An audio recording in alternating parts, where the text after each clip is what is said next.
Gomantak. At this very safety week, I want to inform. We are in the process and we are already acquiring even more electrical buses. All 15-year-old vehicles are being gradually replaced. Government is doing its bit, whatever is required, so that we have good, safe, environment-friendly vehicles on the road. But what about you all? You all also have to take care. See that even the private people owning old buses, I think ultimately we have to phase them out. Even in the capital city of Magic, I still have a problem.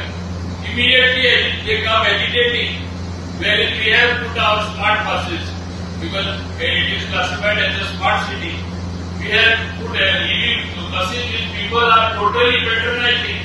Yet you find these old vehicles which are more than even 15 years still flying. I have asked my officials to immediately act, and this thing also should be something of the past.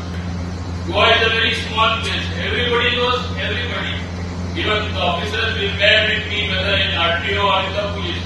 Immediately they get a phone, and then they say, "Ika ho gaye." Tulo ita asya short teka. Asya short teka is resulting in not respecting the law. In fact, such cases should not be encouraged. Nobody should take the phone. See that the person faces the punishment. Otherwise, there is going to be no end. Discipline has to come from within. Discipline has to come from each one. At least make Vasco, Dabolim, and all these areas free from accidents or less accident prone. It is up to each one of you.